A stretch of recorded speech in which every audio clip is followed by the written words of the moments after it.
The inside line very disorganized. They're trying to get more people to help. The inside line trying everything they can. The outside line, it's high and tight.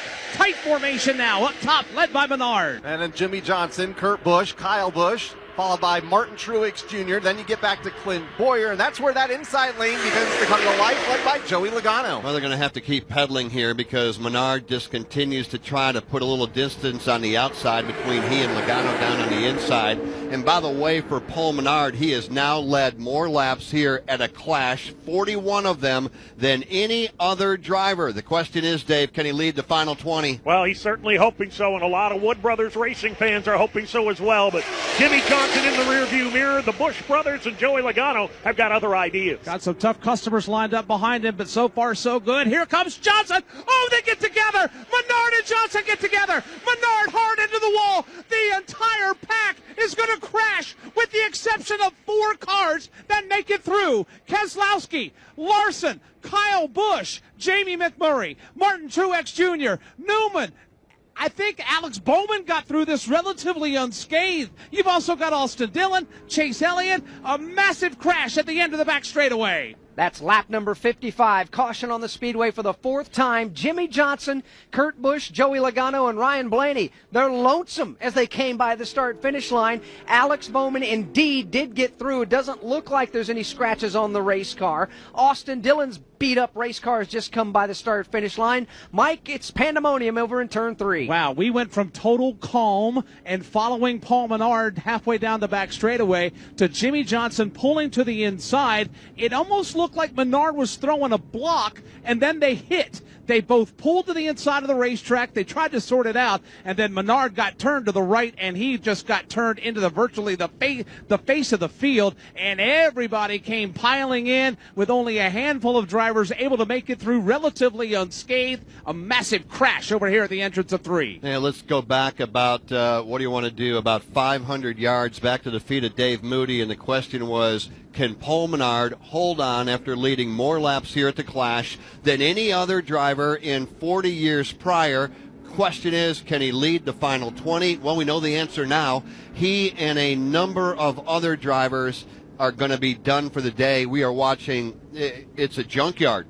Bottom line, it's a junkyard on pit road, and that's just the cars we see, Alex Hayden, because some of them are electing, forget about it, I'm not even going to come to pit road, and they are making their way already torn up into the garage. They are indeed. Brad Keselowski went in the backside of the garage area, parked his car there. He has gotten out of his, he's doing it right now, as a matter of fact, as I got the binoculars on him. Keselowski's climbed out of his beat-up race car. He'll have to go to the infield care center for a mandatory checkup there. Other drivers that didn't even make it back, Rusty, some of them have stopped short of pit lane. Some other ones are on pit road. It's just chaos. It is chaos right now. I just looked up at the scoreboard. It was like 19 laps to go, and I said, man, it's about go time.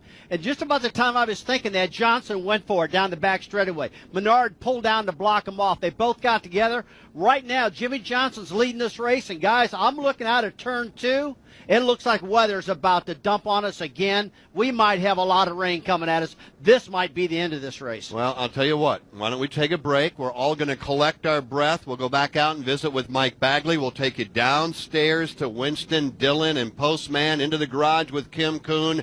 Yeah, the whole complexion of this race has just changed. We'll be back with more in a moment. You know how at times we talk about racing too wide, and then at times you might hear Bagman or Moody or Kyle go, they're 3 wide, and maybe once or twice during an entire 500-mile event we might say they're 4 wide. During that crash, I was just counting 8 wide from the bottom of the racetrack all the way to the safer barrier. Cars pointed in different directions, but literally 8 wide. If you're just joining us now, we are under caution, and things have gone from bad to worse. It is now raining and raining hard here at Daytona. Turn 2 is about to disappear.